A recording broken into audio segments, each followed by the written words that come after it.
Match of star Gopichand తో పక్కా commercial cinema చేసిన మారుతికి ఉన్నట్టుండి రెబల్ స్టార్ ప్రభాస్ తో సినిమా చేసే అవకాశం వచ్చింది. ఆ సినిమా టైంలోనే తన దగ్గర ఉన్న ఐడియాను కథగా మార్చి యూవీ క్రియేషన్స్ వాళ్ల చెవిలో వేశాడు. ఐడియా అదిరిపోయేలా ఉండటంతో ప్రభాస్ కు చెప్పి ఒప్పించాడు. ముందు యూవీ బ్యానర్ లోనే ఈ సినిమా అనుకున్నప్పటికీ మధ్యలో పీపుల్ మీడియాకు ఇవ్వాల్సి వచ్చింది. ఆదిపురుష్ లెక్కల కారణంగా ఇలా ప్రాజెక్టు చేతులు మారిందన్న టాక్ వినిపిస్తోంది. ఏది ఏమైనా మారుతితో ప్రభాస్ అసలు ఏ మాత్రం ఊహించని ఈ కాంబో అభిమానులకు సూపర్ ట్రీట్ ఇవ్వనుంది.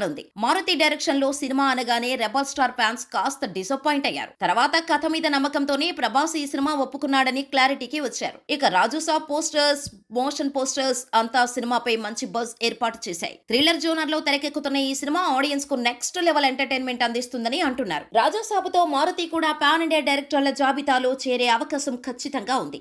మరి ఈ సినిమా తర్వాత మారుతి తర్వాత సినిమా ఎవరితో చేస్తాడనేది ఇంకా క్లారిటీ రాలేదు. ఖచ్చితంగా స్టార్ హీరోతోనే, అది కూడా పాన్ ఇండియా లెవెల్లోనే ఉంటుందని టాక్. మారుతి ప్రస్తుతం తన ఫోకస్ అంతా రాజాసాబ్ మీదే పెట్టాడు. ఈ సినిమా కంప్లీట్ అయ్యాక మరో కథకు షిఫ్ట్ అవుతాడు. మారుతి ప్రభాస్ మాత్రం రాజాసాబ్ తో నేషనల్ లెవెల్లో ఆడియన్స్ కు సరికొత్త సినిమాటిక్ ఎక్స్పీరియన్స్ అందివ్వాలని భావిస్తున్నారు. రాజాసాబ్ హిట్ పడితే స్టార్ హీరోలు కూడా మారుతితో సినిమా చేసేందుకు ఇంట్రెస్ట్ చూపిస్తారు. అయితే మారుతి మాత్రం తన బెస్ట్ ఫ్రెండ్ అల్లు అర్జున్ కోసం రెడీ చేయాలని ఎప్పటి నుంచో అనుకుంటున్నారట. పుష్ప 2తో పాన్ ఇండియా హిట్ కొట్టిన అల్లు అర్జున్ నెక్స్ట్ త్రివిక్రమ్ డైరెక్షన్ లో చేస్తున్నాడు. ఈ సినిమా తర్వాత మారుతి సినిమా ఉంటుందా లేదా అన్నది తెలియాల్సి ఉంది.